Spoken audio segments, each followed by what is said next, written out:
सोचिए, अगर आपके सामने जिंदगी के सबसे बड़े मौके आए और आप तय कर सकें कि आप क्या बनना चाहते हैं, तो क्या आप खुद पर विश्वास करेंगे? क्या आप अपने सपनों के पीछे इतनी मेहनत करेंगे कि कोई भी चुनौती आपको रोक न सके? आज हम बात करेंगे नेपोलियन हिल की किताब थिंक एंड ग्रो रिच की, जो यह सिखाती है कि आपकी सोच और निर्णय ही आपकी सबसे बड़ी संपत्ति हैं। अभी एक साधारण परिवार का लड़का था। उसके घर की आर्थिक स्थिति ज्यादा अच्छी नहीं थी। हर दिन छोटे छोटे संघर्ष, सीमित संसाधन और स्कूल की दिनचर्या। लेकिन अभी के अंदर एक अजीब सी भूख थी, कुछ बड़ा करने की, अपनी जिंदगी बदलने की। वह जानता था कि केवल मेहनत करना काफी नहीं है। उसने देखा कि उसके आसपास कई लोग कड़ी मेहनत करते हैं, लेकिन केवल कुछ ही सफल होते हैं। यह सोच उसे अंदर से परेशान करती थी। एक दिन अभी अपने कमरे में बैठा था। उसके सामने नोटबुक और कलम थी। उसने खुद से पूछा, मैं क्या चाहता हूँ? मैं क्या बनना चाहता हूँ? यह सवाल उसके लिए नया था, क्योंकि उसने कभी सच में अपने भविष्य के बारे में सोचा ही नहीं था। उसने सोचा कि वह केवल अच्छा जीवन नहीं चाहता, बल्कि अपने सपनों का जीवन चाहता है। उसने अपने मन में एक स्पष्ट इच्छा बनानी शुरू की। यह इच्छा इतनी प्रबल थी कि हर सुबह जब वह उठता, उसके मन में यह सोच होती कि आज मैं अपने लक्ष्य के करीब एक कदम और बढ़ाऊंगा। अभी ने अपनी इच्छा को केवल सोच में नहीं रखा, उसने एक प्लान बनाया। उसने तय किया कि अगले 5 साल में वह अपने परिवार की आर्थिक स्थिति बदल देगा। लेकिन अब सवाल आया, कैसे? कुछ लोगों ने कहा,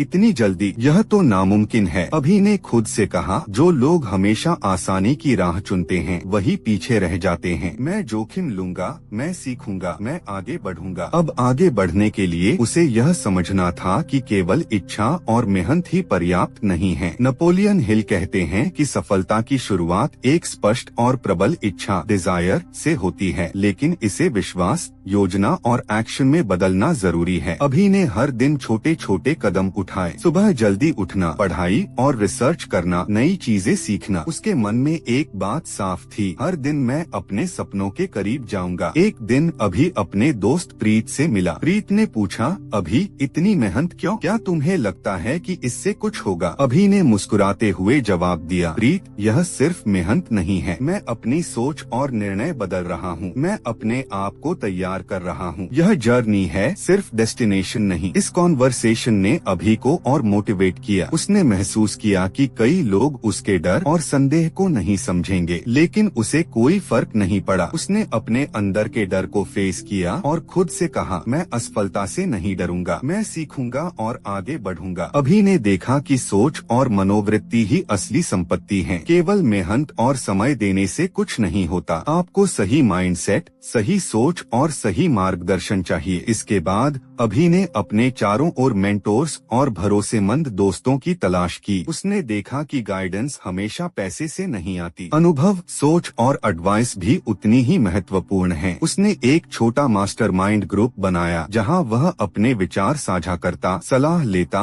और अपने कदमों को रिफाइन करता। पहली असफलताएं आईं। अभी ने अपना पहला छोटा व्यवसाय खो दिया। उसे लगा जैसे पूरी मेहनत बेकार हो गई। कई लोग कहते कि अब हार मान लो, लेकिन अभी ने हर गलती से सीखा। उसने सोचा, यह केवल एक सीख है, जो लोग सीखते हैं वही आगे बढ़ते हैं, मैं इसे बेहतर करूंगा। उसने अपनी गलतियों का एनालिसिस किया और नेक्स्ट स्टेप्स तय किए। उसने हर असफलता में छोटे छोटे पॉजिटिव पॉइंट्स ढूंढे। यह माइंडसेट ही उसे आगे बढ़ने में मदद करता रहा। फिर हिल के अनुसार कल्पना की शक्ति बहुत बड़ी होती है। अभी ने अपने दिमाग में स्पष्ट रूप से सोचा, वह कौन सा व्यवसाय शुरू करेगा, कैसे निवेश करेगा, कौन से ग्राहक होंगे। इस विजुअलाइजेशन ने उसे हर दिन एक्शन लेने के लिए मोटिवेटेड किया। अभी ने धीरे धीरे समझा कि डर और संदेह उसके हर कदम पर होंगे, लेकिन उन्होंने यह भी देखा कि केवल वही लोग सफल होते हैं जो कठिन परिस्थितियों में भी आगे बढ़ते हैं। उसने निर्णय लिया कि वह हर चुनौती का सामना करेगा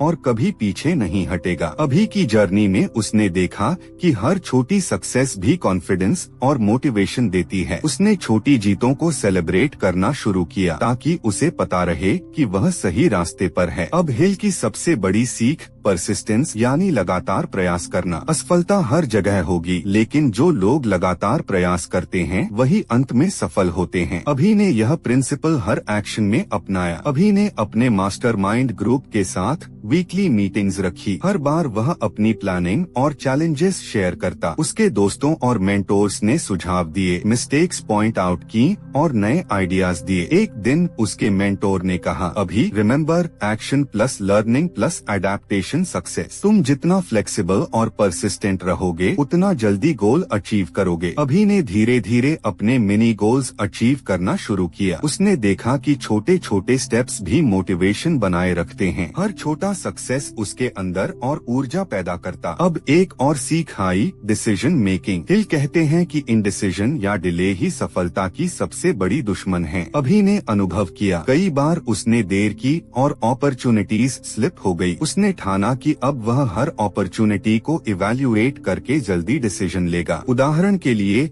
एक क्लाइंट ने उसे बिजनेस पार्टनरशिप का ऑफर दिया। पहले वह हेजिटेट कर रहा था, फिर उसने अपनी कैलकुलेशन, मेंटोर एडवाइस और विजुअलाइजेशन के बाद डिसीजन लिया, पार्टनरशिप एक्सेप्ट किया। यह डिसीजन उसके लिए टर्निंग पॉइंट साबित हुआ। अभी ने यह भी समझा कि इमेजिनेशन सिर्फ प्लानिंग के लिए नहीं बल्कि क्रिएटिव सॉल्यूशंस ढूंढने के लिए भी जरूरी है। जब एक क्लाइंट ने मुश्किल प्रॉब्लम दी तो उसने अपनी इमेजिनेशन और ब्रेनस्टॉर्मिंग सेशन से सॉल्यूशन निकाला। क्लाइंट इम्प्रेस्ड हुआ और बिजनेस बढ़ने लगा, लेकिन जर्नी आसान नहीं थी। कई बार सोशल प्रेशर आया, फैमिली, फ्रेंड्स कहते, इतना मेहनत क्यों कर रहे हो, आराम करो। अभी ने धीरे धीरे समझा कि जो लोग अपने सपनों के पीछे कमिटेड हैं, उन्हें हमेशा रेजिस्टेंस मिलेगा, लेकिन focus plus belief plus persistence के साथ आप हर ऑब्स्टिकल को पार कर सकते हैं। अभी ने हर रात रिफ्लेक्शन किया, क्या मैंने आज सही कदम उठाया, क्या मैं अपने गोल के करीब हूँ। यह हैबिट उसे अकाउंटेबल बनाती रही। स्मॉल विंस को सेलिब्रेट करना भी उसने शुरू किया ताकि मोटिवेशन बनी रहे। धीरे धीरे अभी ने देखा कि उसके छोटे छोटे एक्शन